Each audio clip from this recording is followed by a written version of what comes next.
Hello all, అందరికీ తొలి ఏకాదశి శుభాకాంక్షలు అడ్వాన్స్గా. అండ్ ఈ తొలి ఏకాదశికి స్పెషల్గా తెలంగాణలో అయితే అప్పాలని చేసుకుంటారు. అంటే గారెలు, మురుకులు, కారపూస అలాంటివి అనమాట. సో అలాగే నేను కూడా ఇక్కడ గారెలు ప్రిపేర్ చేద్దామని నేను ప్రిపేర్ చేస్తున్నాను. కాకపోతే అందరూ బియ్యం పిండితో చేస్తారు కదా, అంటే కొంతమంది చేస్తారు. బట్ నేను ఫస్ట్ టైం ట్రై చేస్తున్నాను అనమాట. నేను జొన్న పిండితో ఇప్పుడు గారెలు చేయబోతున్నాను. దానికోసమని స్టవ్ పైన ఒక గిన్నె పెట్టుకొని నేను చూపించిన మెజర్మెంట్ కప్తోని 3.5 గ్లాసెస్ వాటర్ తీసుకోవాలి. 4 గ్లాసెస్ పిండి తీసుకోవాలి. 4 గ్లాసెస్ పిండికి 3.5 గ్లాస్ వాటర్ అయితే సరిపోతాయి. ఇలా వాటర్ రోలింగ్ బాయిలింగ్ వచ్చిన తర్వాత అందులో సాల్ట్, అలాగే నువ్వులు, రుచికి సరిపడినంత కారం వేసుకొని, అలాగే అందులో అల్లం వెల్లుల్లి పేస్ట్ వేసుకోవాలి. మీకు పట్టి పెట్టుకుంది ఇష్టం లేకపోతే ఫ్రెష్గా అయినా దంచి వేసుకోవచ్చు. అండ్ అలాగే కరివేపాకు చిన్న చిన్నగా కట్ చేసి వేసుకోవాలి. మీరు కావాలంటే ఇక్కడ ఇలా కలుపుతున్నప్పుడే మీరు పెసరపప్పు అలా నానబెట్టుకొని వేసుకోవచ్చు. నేను కూడా వేసుకున్నాను, బట్ పిండి కలిపేటప్పుడు వేసుకున్నాను నేను. ఇలా అంతా ఒకసారి కలిపి మన టేస్ట్ కూడా ఇప్పుడే చూసుకోవాలి, సాల్ట్ ఏమైనా సరిపోయిందా లేదా అని. అలాగే ఒక్కసారి స్టవ్ ఆఫ్ చేసేసుకొని మనం జల్లించి ముందుగానే పెట్టుకున్న ఈ జొన్న పిండిని అందులో వేసుకొని, జొన్న రొట్టె చేసేటప్పుడు ఎలా అయితే కలుపుకుంటామో అలా పైనుండి కింది వరకు వాటర్ అండ్ పిండి కలిసేలాగా ఇలా ఒక గరిటె సహాయంతో కలుపుకోవాలి. ఇలా ఈవెన్గా అంత పిండి కలిసేలా కలుపుకోవాలి. ఎందుకనంటే పిండి ఒక చోట ఉండిపోతే ఆ పొడి పిండి ఉన్న ప్లేస్లో గారెలు అనేది విరిగిపోతాయి అన్నమాట. సో అందుకని అంతా కలిసేలా కలుపుకోవాలి. ఇలా ఇలా ఒక్కసారి కలుపుకొని ఒక 5 to 10 మినిట్స్ మనం పిండిని అలా పక్కన పెట్టేసుకోవాలి.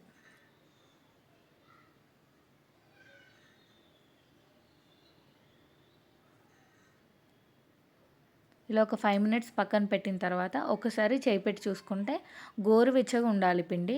అప్పుడు ఒక వెడల్పాటి ఆ గిన్నెలో ఈ పిండినంతా ట్రాన్స్ఫర్ చేసుకోవాలి.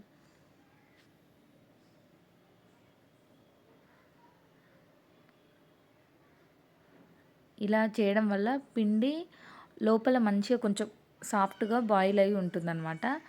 ఇలా పిండి ఒక దాంట్లోకి ట్రాన్స్ఫర్ చేసుకున్న తర్వాత ముందుగానే నానబెట్టి పెట్టుకున్న పెసరపప్పుని పైన వేసుకొని పిండి మొత్తం ఒకసారి కలుపుకోవాలి.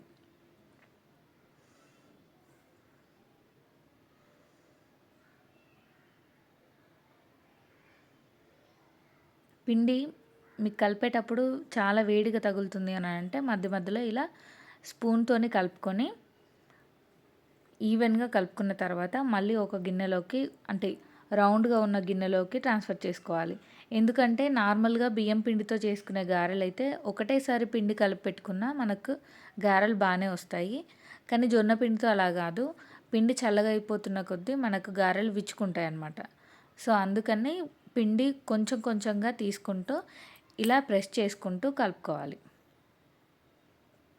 చూడండి, ఇలా చపాతీ కంటే కొంచెం సాఫ్ట్గా కలుపుకొని, చపాతీ కంటే కొంచెం గట్టిగా కలుపుకోవాలి.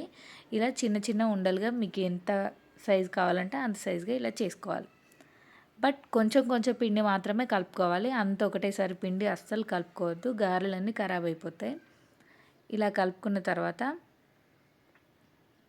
నేను ముందుగా కడాయి పెట్టడం మర్చిపోయాను అనమాట, అందుకే ఇప్పుడు పెట్టా, సారీ.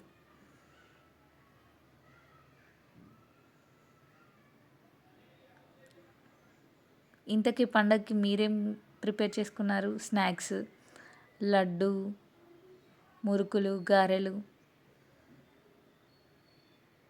ఏమేమి చేసుకున్నారో కామెంట్ సెక్షన్లో కామెంట్ చేయండి. అలాగే నేను ఇక్కడ ఒక వైట్ క్లాత్ అలా మంచిగా వాష్ చేసింది అక్కడ వేసుకున్నాను. నా దగ్గర పూరీ ప్రెస్ ఉంది, బట్ నాది పైన ఉందన్నమాట, నేను తీయలేదు. సో అందుకే ఇక ఇక్కడ ఆయిల్ కవర్తో చేస్తున్నాను. పూరీ ప్రెస్ ఎవరి దగ్గర ఉంటే, అంటే ఉన్నవాళ్ళు దాంతో చేసుకోవచ్చు. సో ఇంకా నార్మల్గా మీకైతే చూపిస్తున్నాను, ఇలా కూడా చేసుకోవచ్చు అని చూపిస్తున్నాను అంతే. ఇలా ఎందుకు చేశారని కామెంట్ చేయకండి ప్లీజ్. ఇలా ఒక్కొక్కటిగా కొన్ని చేసి పక్కన పెట్టుకుంటే మనకు ఆయిల్ ఎక్కువ అబ్జర్వ్ కాకుండా ఉంటుంది. మనం చేసి వెంటనే వేస్తే ఆయిల్ ఎక్కువ అబ్జర్వ్ అవుతుంది. అలా నేనైతే ఇక్కడ చిన్న చిన్నగా చేశాను. గ్లాస్‌తో ట్రై చేశాను కానీ మనకు రాలేదన్నమాట. మనకు ఓవర్ యాక్షన్‌లు ఎక్కువ కదా! అలా. అందుకే మళ్ళీ పిండి మళ్ళీ సరి చేసుకొని మళ్ళీ చేస్తున్నాను. సో, మీరు ఇలాంటి ప్రయోగాలు మాత్రం ఏం చేయకండి.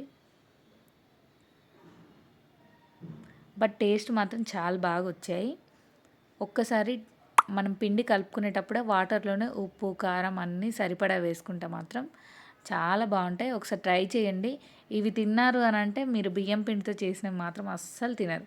అండ్ ఈ జొన్న గారెలు షుగర్ వచ్చిన వాళ్ళు గానీ, వెయిట్ లాస్‌కి బెస్ట్ ఆప్షన్ అనమాట. సో, అందుకని ఒక్కసారి ట్రై చేయండి.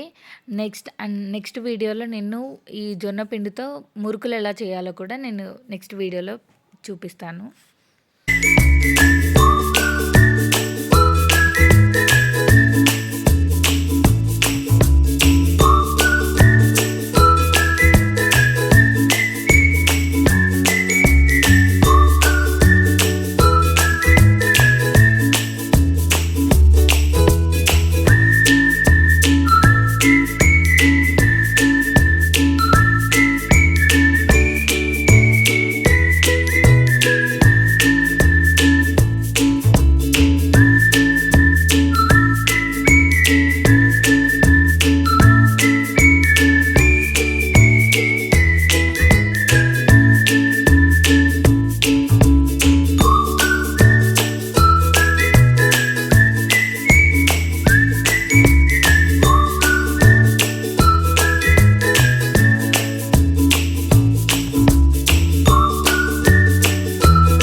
చూసారు కదండీ!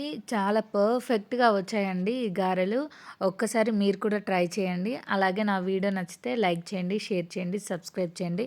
Please comment.